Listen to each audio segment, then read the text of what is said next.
Eh oui, encore une fois, vous êtes sur les ondes de Top Pot, votre podcast en français sur la science, l'industrie et la consommation du cannabis. Mon nom est Luc Prévost et j'ai le plaisir de vous recevoir dans un cannabistro virtuel, le Top Pot. Bienvenue chez vous.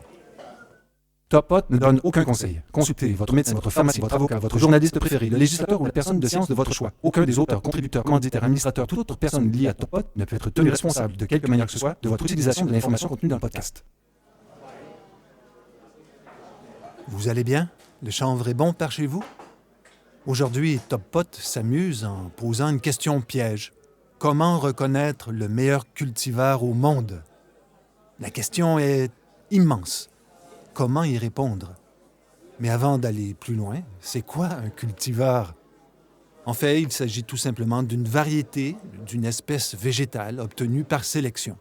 Si je voulais le dire d'une façon plus émotive, je dirais qu'un cultivar est une plante qui a eu la chance d'être aimée et tellement appréciée qu'elle a été choisie entre mille pour ses talents particuliers. Dans le cannabis, le talent d'une plante en 2022 est de produire des fleurs gorgées au maximum de THC. C'est le souhait directement exprimé par la SQDC aux producteurs autorisés. On peut aussi penser que ce sont les préférences exprimées par les consommateurs qui achètent leur stock à la SQDC. Alors pourquoi on parle d'une quête du meilleur cultivar au monde aujourd'hui? C'est à cause d'un article publié dans la presse spécialisée.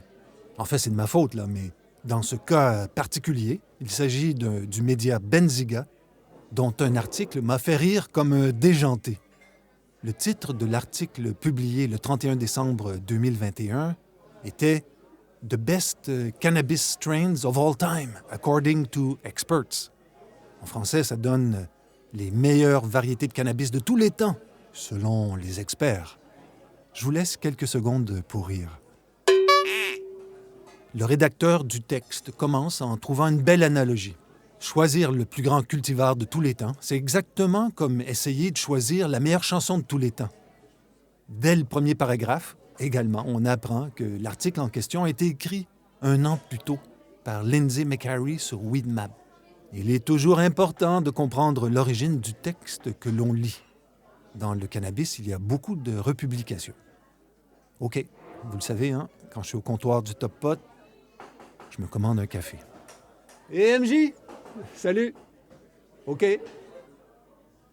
Ah. Parfait. Mon habituel, s'il te plaît. Merci. De retour. Je vous ai dit la semaine passée que j'étais disponible sur les grandes plateformes comme Spotify, Apple.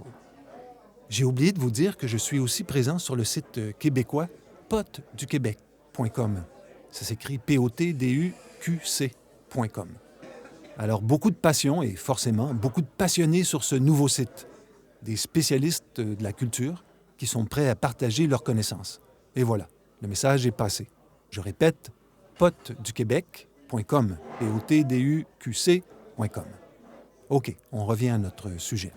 L'article publié par Benziga évoque, dès les premiers paragraphes, la dilution des fils génétiques au fil des ans en expliquant que le New York Sour Diesel, qui était populaire par exemple en 2007, n'a plus rien à voir avec les produits du même nom en 2022, ou au 31 décembre 2021, date de publication de l'article.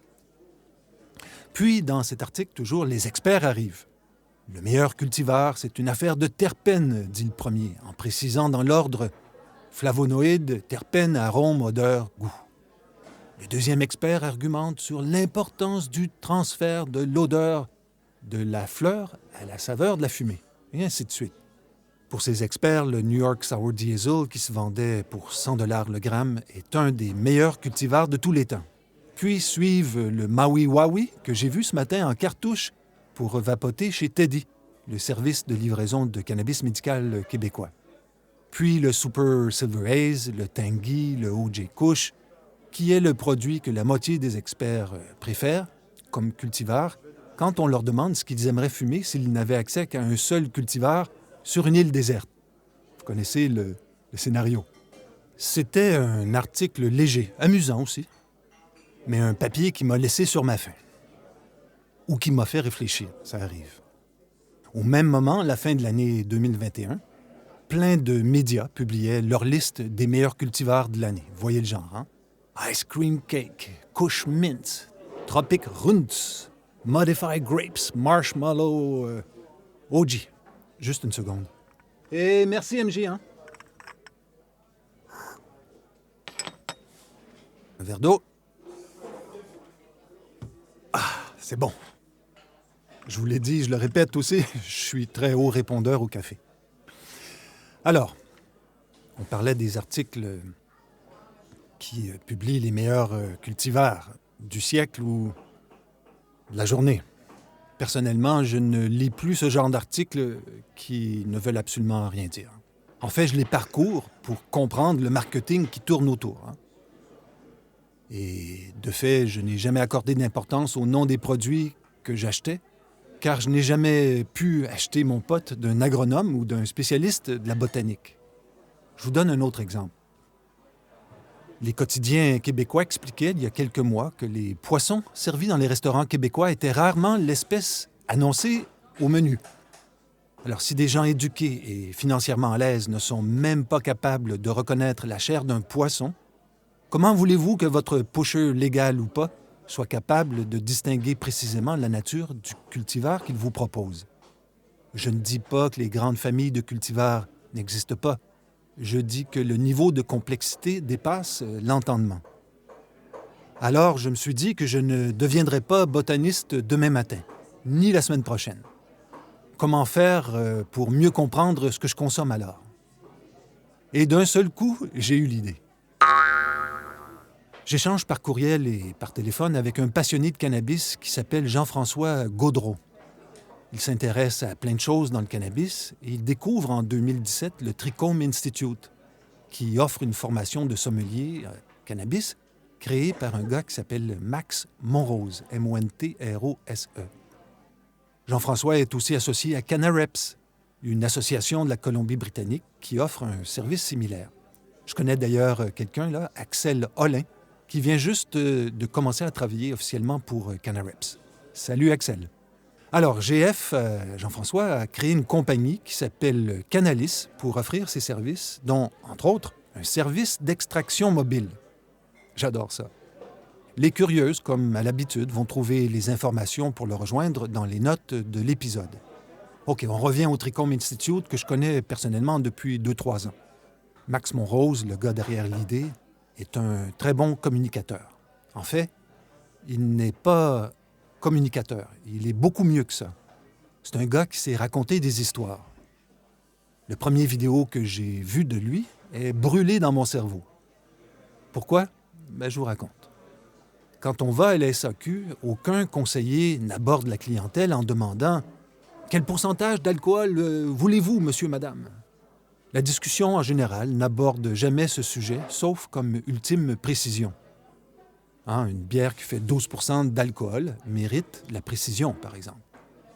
Donc, dans ce vidéo, Monrose discute de la tendance lourde dans tous les marchés pour les nouvelles exigences dans les produits comme la rosine ou les autres ambres de cannabis. Oui, vous avez bien entendu le terme ambre. J'utilise le terme ambre pour parler des shatters. Voilà l'entrée pour le mot dans le Grand Dictionnaire terminologique du Québec. Il y a même une photo du produit. Le terme ambre de cannabis a été proposé par l'Office québécois de la langue française en 2019 pour désigner ce concept, en raison de la ressemblance entre ce type d'extrait de cannabis et l'ambre, tant à ce qui a trait à leur couleur qu'à leur aspect vitreux et translucide. Le mot fonctionne aussi très bien en anglais. D'ailleurs, j'ai trouvé plusieurs entreprises qui l'utilisent. OK, j'espère que c'est clair que je ne veux forcer personne à utiliser le mot ambre. Je désire simplement être compris par vous, d'où la précision. Donc, Monrose, dans ce court vidéo, expliquait pourquoi il n'aimait pas fumer des ambres et autres résines qui font 40, 50, 60, 70, 80 et parfois même plus de 90 % de THC. Et rapidement, il donne un exemple. Quand tu as envie d'un dessert, la plupart des gens vont préférer un morceau de gâteau au chocolat, ou quelque chose du genre, à une tasse de sucre qui contient pourtant exactement le même nombre de calories. C'est quoi votre genre, vous, là? Une tranche de gâteau ou une tasse de sucre blanc? Si vous préférez la tasse de sucre blanc, évidemment, je suis curieux d'en savoir plus. lucprévost@hotmail.com. Je crois que cet exemple parle de la nature de l'appréciation qui est possible dans le cannabis. Je me suis dit alors que c'était le temps d'explorer ce que je néglige depuis plus de, 40 ans. Je ne serai jamais sommelier de cannabis, mais je peux apprendre. Après tout, je roule à tous les jours en vélo et je sais que je ne ferai jamais le Tour de France. Je vais donc, pour cet épisode, tenter de répondre à la question du titre de l'épisode. Comment reconnaître le meilleur cultivar au monde en utilisant la grille d'analyse proposée par le Trichome Institute. Comme je n'arrivais pas à trouver initialement une version numérique du livre Entreprening, Jean-François m'a donné un ensemble avec des loupes, plein de matériel didactique, super intéressant, et le livre. Le titre Entreprening est ce qu'on appelle en français un mot valise ou un mot porte-manteau, comme courriel, par exemple, qui télescope le mot courrier et électronique. Entreprening est le télescopage des mots interprétation et terpènes. Je remercie Jean-François pour les nouveaux outils. Finalement, j'ai trouvé une version électronique du livre, mais uniquement sur Amazon.com. Le livre est ambitieux car il veut présenter rien de moins que l'art et la science du sommelier de cannabis. Comme beaucoup de gens qui travaillent dans le cannabis, Max Monrose dédie le livre à sa mère. Dernier détail avant de s'embarquer dans notre voyage à la recherche du meilleur cultivar au monde, le livre Entreprening évolue rapidement. Il est déjà rendu à la 3e édition qui propose les plus récentes informations scientifiques disponibles au moment de l'édition ou de l'impression. J'attire votre attention sur ce détail car le monde du cannabis bouge très très vite. Personne ne parle de ça au Québec, mais le chercheur franco-marocain Kenzi Riboulet-Zemouli a récemment publié un papier à l'effet que ce que nous fumons ne serait pas une fleur, mais un fruit. Les implications sont gigantesques à la fois pour les consommateurs et les producteurs autorisés. Mais c'est une saga pour une autre fois. Ça y est, on est parti. Comment faire pour reconnaître le meilleur cultivar au monde? On peut déjà distinguer une appréciation générique d'une appréciation personnelle. Je vous propose un exemple sportif facile. Je peux préférer les Chiefs de Kansas City parce que j'aime le style du quart arrière, tout en sachant que la meilleure équipe est peut-être les Rams de Los Angeles. Les amateurs de foot semblent se poser le même genre de questions que les consommateurs de pot. J'ai trouvé un article intitulé « Top 10 Greatest NFL Teams of All Time ». On dirait une sorte de biais cognitif chez les animaux humains.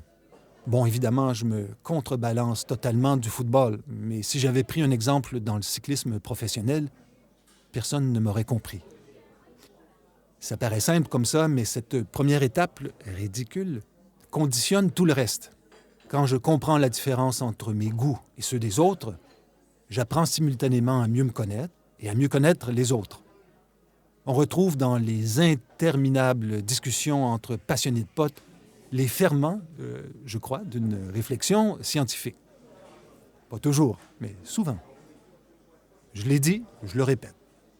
Le livre de Monrose propose une grille d'analyse plus ou moins universelle. Il y en a d'autres. Le but n'est pas de proposer une recette, mais le début d'une réflexion personnelle. Et là, je parle pour moi. La méthode proposée par Monrose est divisée en 5 chapitres. Le premier est une introduction au concept d'entrepreneurship. Le chapitre 2 propose ensuite une évaluation des caractéristiques physiques du cannabis. Le chapitre 3 suit logiquement avec une évaluation des arômes.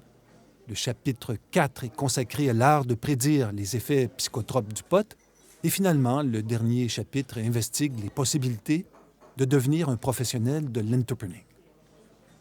En résumé, le plus important pour nous permettre de reconnaître le meilleur cultivar au monde est de savoir comment évaluer l'anatomie, l'odeur et l'effet du cannabis. On vient d'enfoncer une porte ouverte. Voilà ce que Monrose écrit d'entrée de jeu. Il est évident que de nombreuses questions se posent sur le cannabis compte tenu de l'impact qu'il a eu sur un grand nombre de personnes aujourd'hui. L'objectif de ce livre est de vous fournir des solutions et des réponses à ces questions fondées sur des recherches par le biais d'une méthodologie d'interprétation. Fin de la citation. Jusqu'à très récemment, seul le pourcentage de THC était considéré pour indiquer la puissance d'une fleur. La légalisation a immédiatement imposé le mot terpène, que peu de gens connaissaient sous cette forme. Je crois qu'en 2019, début 2020, la majorité des gens, 85%, ne connaissaient pas ce mot. Mais si vous parlez à votre grand-mère d'huile essentielle, elle connaît sûrement ça. Et c'est la même chose. L'aromathérapie, qui prétend modifier le psychisme, utilise les terpènes sous forme d'huiles essentielles. Et si votre grand-mère ou votre ma-tante est vraiment sérieuse avec ces huiles essentielles, il y a de fortes chances qu'elle en sache plus que vous ou moi sur les terpènes. Les terpènes ne sont que des composés organiques aromatiques d'origine végétale. Les terpènes sont regroupés en catégories dont on discute rarement. Les plus connus sont les monoterpènes et les sesquiterpènes. Des exemples? OK. Le limonène est un monoterpène, tandis que la bécarophyllène est un sesquiterpène. J'attire votre attention sur la valeur des terpènes des huiles essentielles. La bergamote, souvent utilisée pour aromatiser le thé, comme le Earl Grey, je crois, eh bien, ça se vend 15,99 $ en ligne pour 15 ml. Le produit Chemdog 30 THC vendu en huile à la SQDC vaut 29,60 $ pour un contenant de 20 ml. Il y a une bonne différence de prix, mais les exigences sont loin d'être les mêmes. Les taxes aussi sont différentes. Et pas besoin de barbelés ou de caméras en circuit fermé pour opérer un extracteur d'huile essentielle. D'ailleurs, c'est l'occasion de partager une ovni. J'imagine que les entreprises d'extraction de cannabis les plus intelligentes ont déjà prévu de diversifier leur activité pour augmenter leurs chances de survivre. Je me demande d'ailleurs si c'est légal de sortir un produit de hache aromatisé aux huiles essentielles. Va-t-on pouvoir injecter ou vaporiser dans des produits de cannabis des terpènes comme le limonène qui proviendraient de végétaux qui coûtent moins cher que le cannabis? Une molécule, c'est une molécule, peu importe sa provenance. La Commission des normes de l'équité, de la santé et de la sécurité au travail, la CNEST, a une fiche sur la limonène qui dit ceci. Le limonène existe sous 2 formes isométriques qui sont des images l'une de l'autre. Le D-limonène est un constituant naturel de certains arbres, plantes, fruits et légumes. On le retrouve entre autres dans la pelure des agrumes, orange, citron, lime, les cornichons, le céleri, dans l'huile d'orange et dans plusieurs huiles essentielles. L'autre isomère, le L-limonène, se retrouve principalement dans les huiles de pin, la térébenthine et les huiles de menthe. Le mélange en proportion égale des 2 isomères est souvent appelé dipentène. Fin de la citation de la CNEST. C'est une autre ovni que je partage avec vous. L'innovation dans les juridictions où elle est possible va, je crois, utiliser ce subterfuge de l'addition pour créer des mix de cannabis plausibles, mais impossibles à trouver dans la nature. Vous saviez, par exemple, qu'il n'y a pas d'orange, ou sauf quelques tranches, dans le canard à l'orange de votre restaurant favori. La plupart des restaurateurs cuisinent le plat et vont brumiser à la fin une sorte de mélange d'huile essentielle d'orange et d'eau pour aromatiser le tout. C'est aussi un peu la promesse de l'agriculture cellulaire ou la fermentation de précision, qui est le sujet de l'épisode 18 avec Conilo Zio. Produire du cannabis avec du sucre bio et de la levure donne au final une molécule de THC bio. En tout cas, c'est le débat qui va bientôt devenir public. On revient à notre grille d'analyse. Je ne vous referai pas le coup du terroir, mais Montrose donne la Californie comme exemple. Ce concept de terroir dans le contexte de la culture intérieure la plus populaire dans le monde du cannabis va devoir probablement être encadré par le législateur, histoire d'éviter des abus. D'ailleurs, je vous pose une question. Est-ce que le média dans lequel pousse le cannabis devrait être mentionné sur l'étiquette? Si vous avez une opinion, je suis curieux de la connaître, lucprévost@hotmail.com. Il existe donc une façon simple d'analyser un plant. La largeur des feuilles, la disposition des fleurs sur la tige du plant, l'inflorescence et tout le reste de son anatomie. Cela demande de la pratique, mais surtout un accès à des plants. l'immense majorité des Québécois n'a pas accès à un vrai plan. C'est là, je crois personnellement, l'utilité jamais comprise par le législateur québécois des 4 plans maison. Mais c'est aussi une saga pour une autre fois. L'examen des caractéristiques physiques des fleurs se fait en 3 volets distincts. Il faut d'abord évaluer les caractéristiques physiques d'ensemble. Ensuite, on s'attaque aux caractéristiques de qualité qui sont inacceptables et on termine en évaluant les caractéristiques de qualité. Petit avertissement d'usage. J'aborde ce sujet comme un béotien, comme un idiot du village. Il y a des gens qui écoutent Top Pot qui ont des doctorats en biochimie ou qui sont des agronomes. Si je dis des bêtises, j'ai besoin de votre aide pour les identifier. Avec bienveillance, s'il vous plaît. lucprévost@hotmail.com. OK. Pour reconnaître le meilleur cultivar au monde, on vient de dire qu'il faut pouvoir évaluer son apparence, comme on peut juger de la santé d'un animal en examinant ses dents.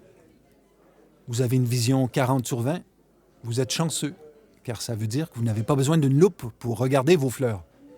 Pour le reste du monde et moi, une petite loupe peut faire des merveilles pour vérifier la structure des fleurs. Une loupe permet aussi de regarder les anthères, par exemple, qui constituent la partie supérieure de l'organe mâle de la fleur. Je viens peut-être de dire ma première bêtise. Voici alors, bien en selle, le genre de questions que je peux me poser en regardant les fleurs. Est-ce que la fleur présente les symptômes d'une récolte prématurée? Est-ce que les trichomes sont de bonne qualité? Est-ce que la manucure respecte la fleur? Est-ce qu'il y a des traces de moisissure et si oui, quel type? Est-ce que les couleurs indiquent qu'il s'agit d'une culture extérieure ou intérieure? Est-ce que les fleurs présentent des décolorations indicatrices d'une surdose chimique? Est-ce qu'il y a des insectes? Lesquels? Sont-ils comestibles? S'agit-il d'une vieille fleur? J'avoue que je ne me souviens pas de la dernière fois que j'ai fait tout ça. Quand il n'y avait pas de marché noir, le consommateur moyen, celui qui achetait de son pocheur avec confiance, le consommateur moyen donc avait accès à des fleurs beaucoup plus belles et surtout plus fraîches en général que celles disponibles à la SQDC. C'est mon expérience personnelle en tout cas. Cette étape était avant tout guidée par le vendeur qui proposait 2 ou 3 variétés, comme un bijoutier à l'écoute. Le mien, le dernier que j'ai eu, me proposait des biscuits au THC, vegan en plus. Est-ce que ce rituel serait possible dans un point de vente? Pas au Canada pour l'instant, mais on voit de belles choses aux États-Unis. Évidemment, je comprends les problèmes sanitaires des produits en vrac. En 2021, ce n'était pas un caprice du législateur que d'interdire la vente des produits en vrac pendant la pandémie, par exemple. Après l'évaluation des caractéristiques générales de la fleur, la recherche du meilleur cultivar au monde passe ensuite par la vérification des caractéristiques de qualité jugées inacceptables. Notre grille d'analyse propose 5 critères. 1. Est-ce que les fleurs présentent les symptômes du verrouillage des nutriments, le fameux nutrient lockdown? Est-ce que le lessivage, le flush, a été bien réalisé? Est-ce que l'odeur, mais surtout le petit piquant de l'odeur, est-ce que c'est suffisamment présent? S'agit-il de vieux cannabis? Est-ce que les fleurs sentent le foin? S'il faut s'intéresser à tous les problèmes, l'inverse est tout aussi vrai.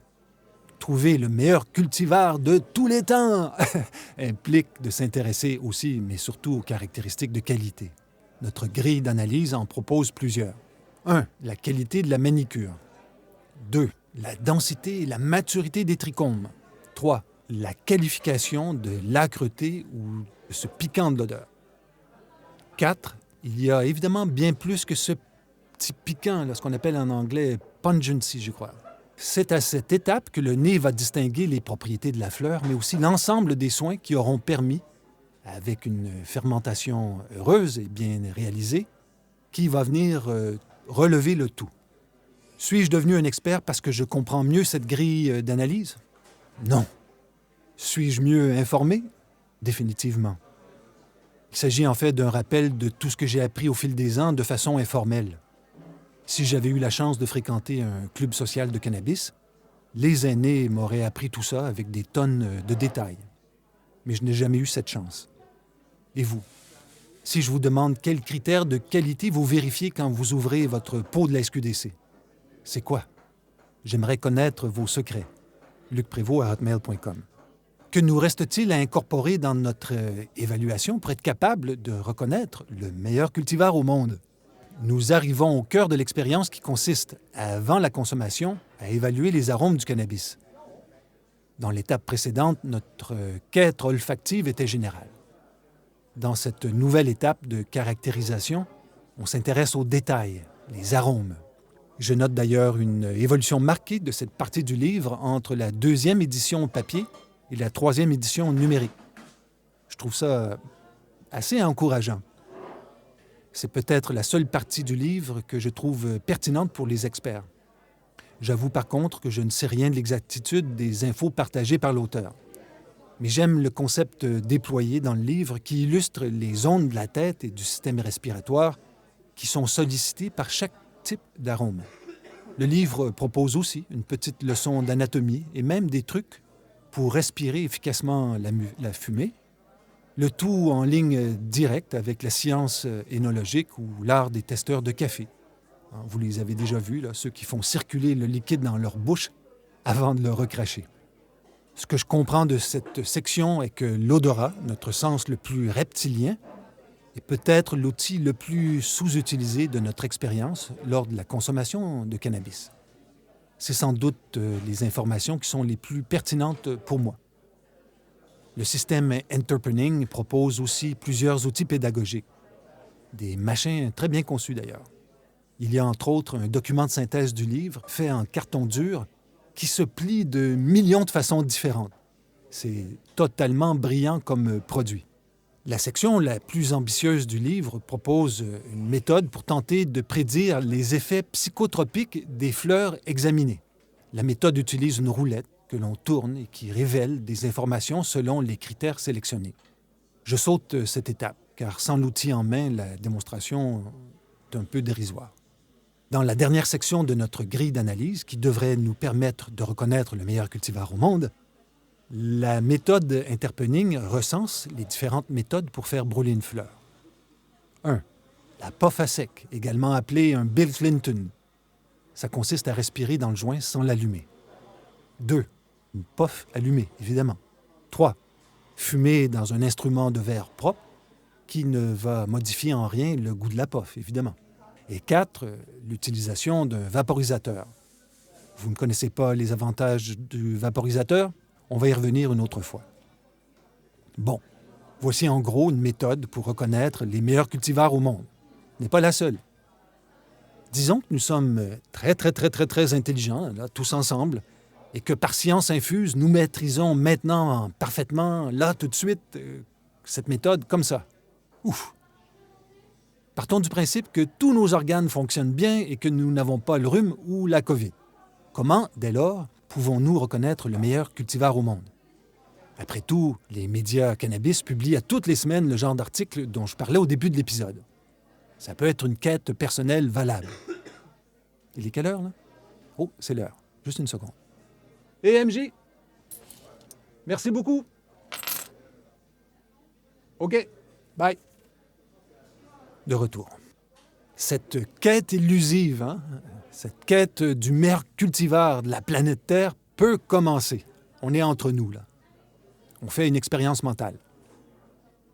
Disons que nous avons envoyé autour du monde des équipes pour recueillir les plus belles fleurs disponibles. Pas de limite de budget. Disons que nous avons une centaine de variétés différentes à juger. Disons que nous sommes un groupe d'élite d'une vingtaine de testeurs. Disons que nous sélectionnons individuellement un top 3 de nos fleurs préférées. Disons qu'après quelques rounds supplémentaires et quelques jours de négociations en Jamaïque, par exemple, nous avons collectivement sélectionné un cultivar précis. Disons que ce cultivar est québécois et qu'il porte le nom de Silver Québec. OK. On peut penser que nous avons trouvé le meilleur cultivar au monde. Le seul problème, c'est qu'on ne sait pas encore ce que l'on vient de fumer. Pourquoi? Mais pourquoi?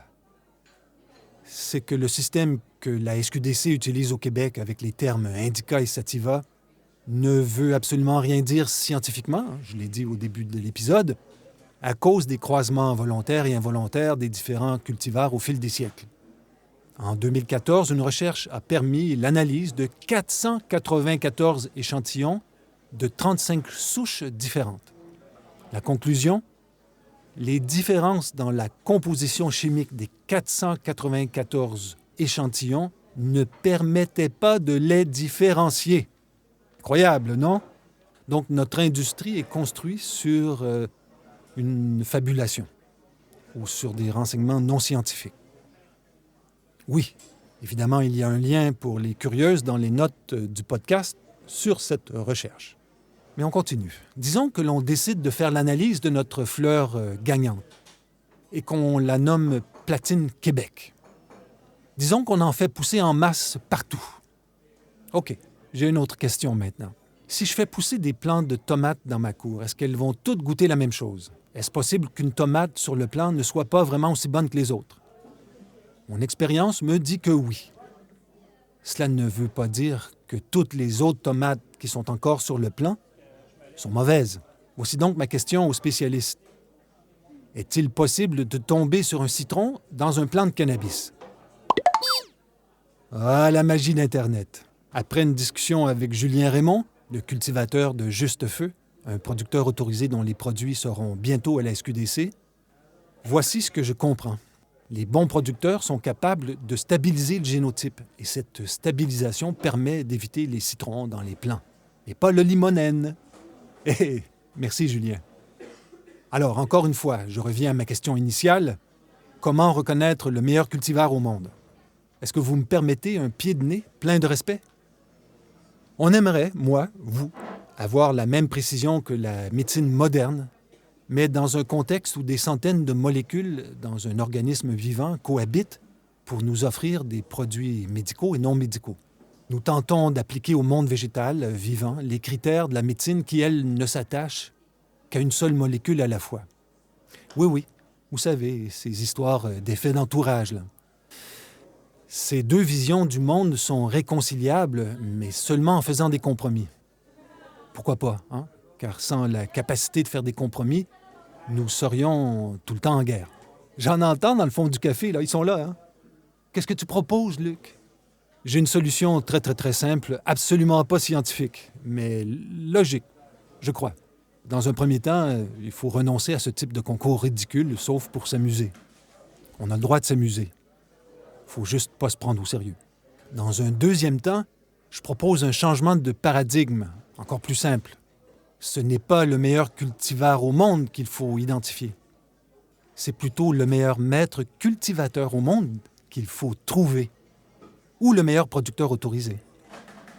Un maître cultivateur qui publie de la recherche, par exemple. Un maître cultivateur qui partage ses connaissances. Un maître cultivateur qui produit des fleurs de qualité, récolte après récolte. Un maître cultivateur qui écoute sa clientèle. Je termine en vous donnant un exemple. J'ai eu des fermiers de famille depuis plus d'une dizaine d'années. Je paye mes légumes en février, au moment où la ferme dépense beaucoup sans avoir de vente. Vous savez, c'est le machin d'équiterre. Depuis 4 ou 5 ans, j'encourage Philippe et Maxime de la ferme Labourasque. Je les vois au marché. Je connais leurs parents qui viennent aider parfois. Je connais les employés. Je discute de maraîchage chaque week-end et je peux même leur faire des propositions.